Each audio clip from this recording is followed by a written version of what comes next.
Hello and welcome. This is an English story for you to practice your listening skills.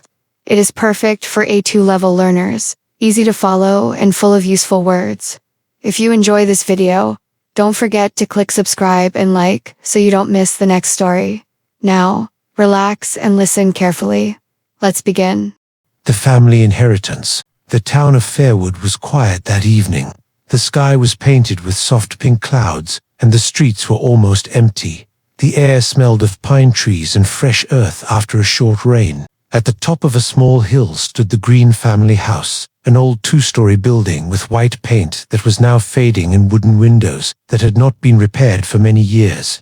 The house looked peaceful from the outside, but inside there was no peace. Only 2 weeks had passed since Mr. Thomas Green had died. The funeral had been simple, with white flowers and a small group of friends. Everyone had cried, but now the tears were turning into tension. The 3 children of Mr. Green had gathered at the house, waiting for the lawyer to read the will. Sarah, the oldest, walked slowly around the living room before the meeting. She looked at the pictures on the wall, her father smiling, her mother holding baby Anna, a photo of all 3 children sitting on the grass when they were young. The photos felt heavy now, as if they were full of memories too painful to carry. Michael stood near the window with his arms crossed. He stared outside at the street, but wasn't really looking at anything. His face was tense, his jaw tight. He was thinking about the shop, the small grocery store he had run with his father for years. He remembered the early mornings, waking up before sunrise, opening the store, stacking the bread and vegetables.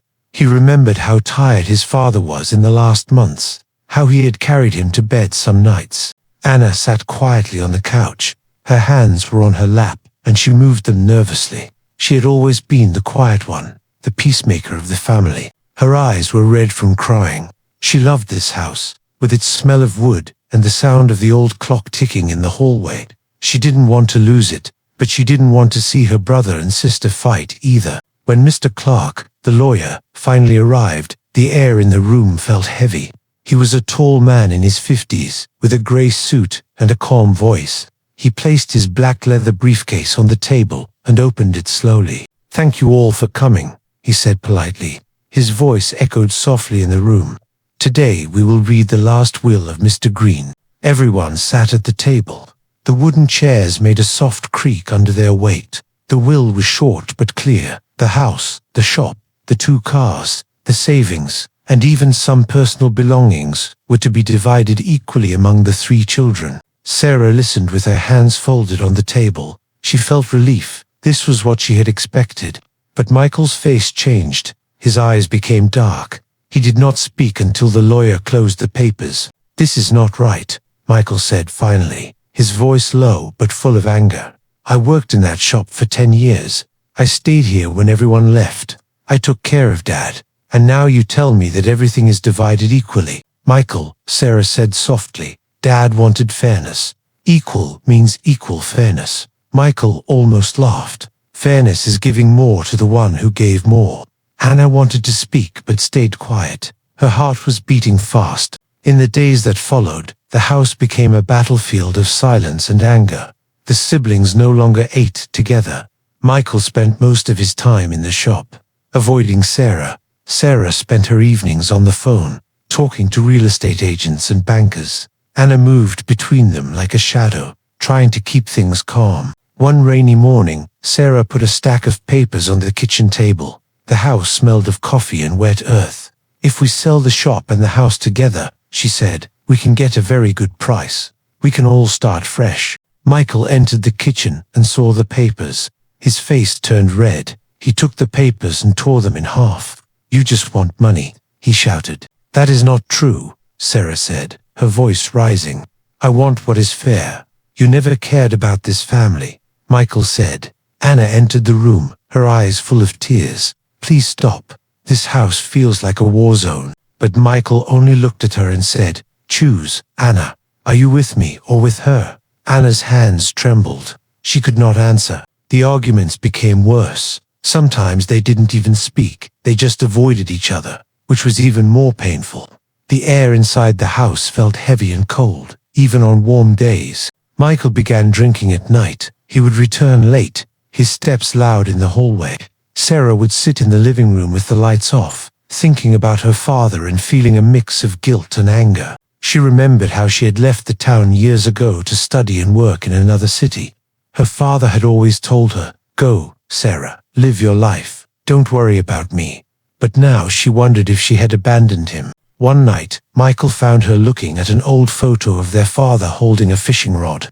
"You think money will fix everything?" Michael asked. "No," Sarah said, "but money is all that is left." "You weren't here when he was sick," Michael said, his voice full of pain. "I was here. I saw him die slowly. I cleaned him.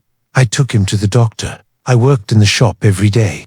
"You cannot understand." Sarah wanted to answer, but her throat closed. She felt guilty, but also angry at the accusation. Weeks passed. Mr. Clark returned and reminded them that they needed to make a decision. If they couldn't agree, the court would decide for them. Michael said coldly, "Then let the court decide."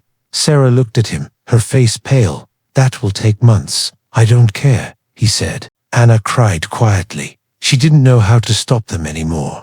The court process was long and exhausting. They had to meet lawyers, sign documents, attend hearings. Every time they saw each other, the distance between them grew. They no longer hugged, no longer shared meals. Finally, the judge made a decision. Everything would be divided equally, as the will said. Michael was furious. "This is injustice," he shouted outside the courthouse. His voice echoed in the empty square. "It is the law," Sarah said quietly. Michael turned his back. "You are dead to me," he said, and walked away. Months later, the shop was sold. The wooden shelves were empty now. The smell of coffee and bread was gone. Sarah and Anna stood inside one last time, looking at the empty walls. "This place feels different without Dad," Anna whispered. "Yes," Sarah said. "It feels like a stranger's place now." They closed the door for the last time. Michael did not come that day. He had taken his part of the money and moved to another town. He didn't call, didn't write. The house was next. When it was empty, Sarah came one last time. The rooms echoed with her steps. She remembered birthdays in the kitchen, Christmas dinners by the fireplace, her father reading bedtime stories in the living room. Anna arrived later, carrying a small box of photos. They sat together on the floor of the empty living room. "Do you think we will ever talk to Michael again?" Anna asked, her voice small. Sarah looked out of the window. The garden was full of dry leaves. "I don't think so," she said. Anna started crying. "I miss him already." Sarah hugged her. "We lost more than a house," she whispered. "We lost our brother." When they left, the wind outside was cold, even though spring was near. The two sisters locked the door and walked down the hill. The house stood behind them, silent, like a monument to the past. They had divided the inheritance, but the family was broken forever. Sarah looked back one last time before reaching the car. In her heart, she knew that no amount of money could fix what was lost, and so they drove away, carrying the weight of their father's memory and the silence of a brother who was now just a stranger. Great job. You finished the story and practiced your English listening skills. If you liked this video, give it a thumbs up and subscribe for more fun stories and practice. Every week we have new adventures. Don't miss them. See you in the next video.